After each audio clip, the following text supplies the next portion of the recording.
राधे राधे। पौष मास मात्यम का 15वां अध्याय हमें ये सिखाता है कि पौष मास में भगवान विष्णु की भक्ति, व्रत, दान और संयम मनुष्य के पूर्व जन्मों के पापों को भी नष्ट कर देता है।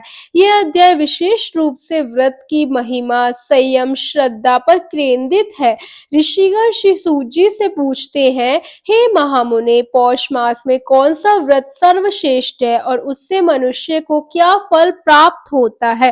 तब सूत जी ने कहा, पौष मास में किया गया विष्णु व्रत सभी व्रतों में श्रेष्ठ है। एक नगर में एक साधारण गृहस्थ रहता था। वह ना तो विद्वान था, ना ही बड़े यज्ञ करने में सक्षम था, पर उसमें एक गुण था, श्रद्धा और सच्ची भक्ति।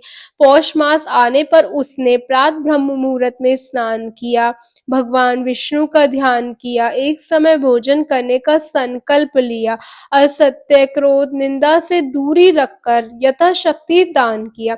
उसने यह सब दिखावे के लिए नहीं किया, बल्कि पूरे मन से किया। कुछ ही दिनों बाद घर में अन्न की कमी हो गई, परिवार में कष्ट आने लगे, लोग उसका उपहास करने लगे, पर वह विचलित नहीं हुआ। वह कहता, जो कुछ भी है वे प्रभु की इच्छा से है। व्रत की पूर्णता के दिन भगवान विष्णु ने उसे स्वप्न में दर्शन दिए और कहा, तूने पौष मास में श्रद्धा, संयम और धैर्य रखा है, इससे प्रसन्न होकर मैं तुझे वरदान देता हूँ। भगवान की कृपा से उसके सारे कष्ट दूर हुए, घर में धन धान्य आया, परिवार में सुख शांति हुई, मृत्यु के बाद वैकुंठ लोक की प्राप्ति हुई।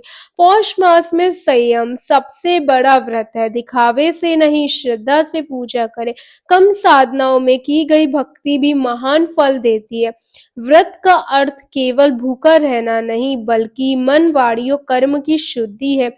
जो व्यक्ति पौष मास अध्याय 15 की कथा सुनता है, श्रद्धा से व्रत करता है, विष्णु भगवान का नाम स्मरण करता है, उसके सभी पाप नष्ट होते हैं, जीवन के संकट दूर होते हैं, मन को शांति मिलती है, अंत में मोक्ष की प्राप्ति होती है।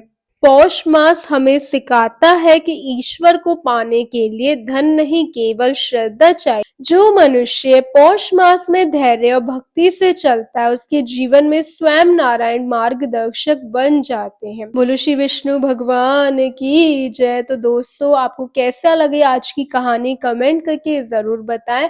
कमेंट करें जय श्री हरि। कल का अध्याय छूट ना जाए, इसके लिए चैनल को अभी सब्सक्राइब कर लें।